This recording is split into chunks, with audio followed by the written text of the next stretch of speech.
Yo yo guys, Redcon Movie Club. Tout le monde s'entend. Sony a aucune intention de redonner Spider-Man à Marvel Studios, Marvel Entertainment, Disney. Donc, la seule chose qu'on peut faire, c'est imaginer quels seraient les projets qu'ils pourraient faire pour se réinventer. On s'entend qu'ils ont des problèmes, ils savent qu'ils ont des problèmes, ils n'arrivent pas à trouver de solution. Voilà trois possibilités de choses que je verrais que si ça le fait, vous allez attirer des gens au cinéma. Ça va ôter la lourdeur de ce que Sony a fait jusqu'à maintenant, puis ça ferait probablement les gens se dire, peut-être une deuxième chance.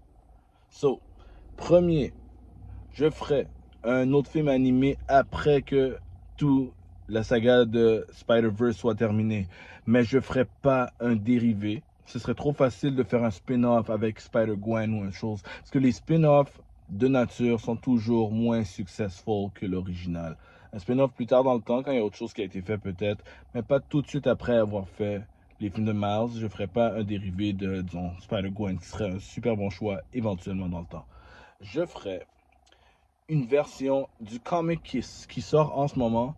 C'est le nouveau comic de Ultimate Spider-Man. Le comic d'Ultimate Spider-Man, alors, en ce moment, c'est une histoire alternative de Peter Parker qui se passe dans un avenir où Peter est maintenant un père de famille. Il a de la barbe, il travaille au Daily Bugle et il n'a jamais été Spider-Man. Et tout d'un coup, par une histoire qui a un lien avec le multiverse, on l'apprend qu'il était supposé le devenir, mais l'avenir a, il y a eu des changements multiversal qui ont fait que son avenir a été dévié de sa destinée originale. Donc, il apprend à devenir Spider-Man pour la première fois à un âge où maintenant il a une famille, il est marié avec Mary Jane, ils ont deux enfants. Alors, c'est une toute autre réalité. C'est une version alternative de Peter qu'on n'a jamais vue et une version où Uncle Ben n'est pas mort, mais travaille au Daily Bugle. Il est un des boss du Daily Bugle. C'est une super histoire. Le comic ongoing, en ce moment, il y a 5-6 numéros et je trouve que c'est une super bonne histoire à adapter.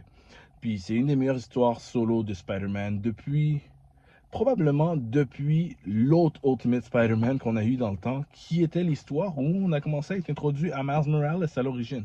Donc, ce serait ma première option. Solution 1, faites des films d'animation après Beyond Spider-Verse basés sur Ultimate Spider-Man.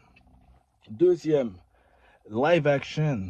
Une fois qu'on aura fini avec toute cette saga de Venom, Last Dance, tout ça, même si j'aime Eddie Brock dans le comic, on passe à autre chose. Je sais pas ce qui se passe avec Eddie. Soit vous le tuez, soit il disparaît, soit il n'a plus le symbiote.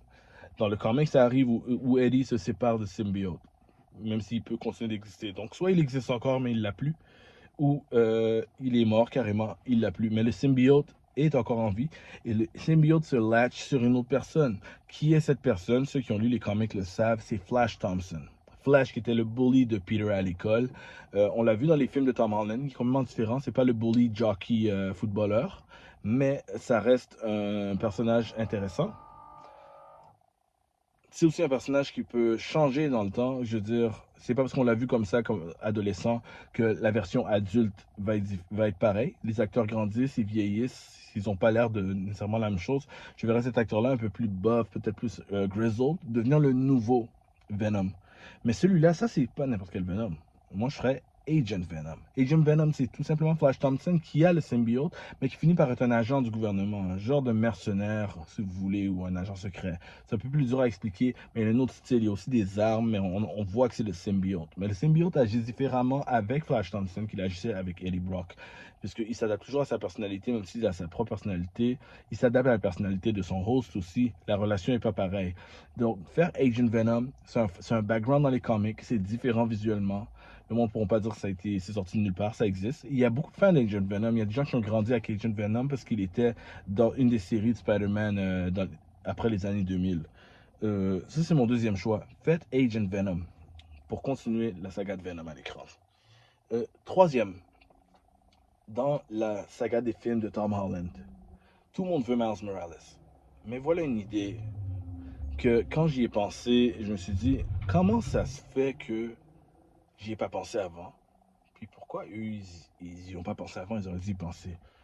Guys, à partir de Spider-Man 4, et on sait que Kingpin s'en vient, Kingpin va être le maire de la ville, Daredevil existe dans le même univers, tout ça.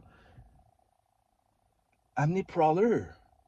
Donald Glover, s'il veut revenir pour jouer le rôle, il peut revenir pour jouer le rôle. Il est en âge de jouer Uncle Aaron, l'oncle. Donc, et qui est Prowler.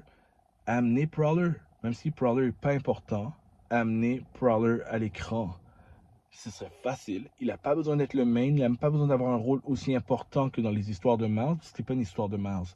Mais en amenant Prowler, ça va juste recréer le buzz pour éventuellement se rendre à Miles. Prowler pourrait être dans le 4 et on voit pas Miles avant le 6, ça dérange pas. Mais amener Prowler va faire vraiment une différence. Ça pourrait être un des henchmen de Kingpin, un des henchmen d'un autre villain, ça pourrait être un henchman de Tombstone, et j'en nomme Hammerhead, on a des choix. Donc, amener Prowler à l'écran, ça va faire toute la différence.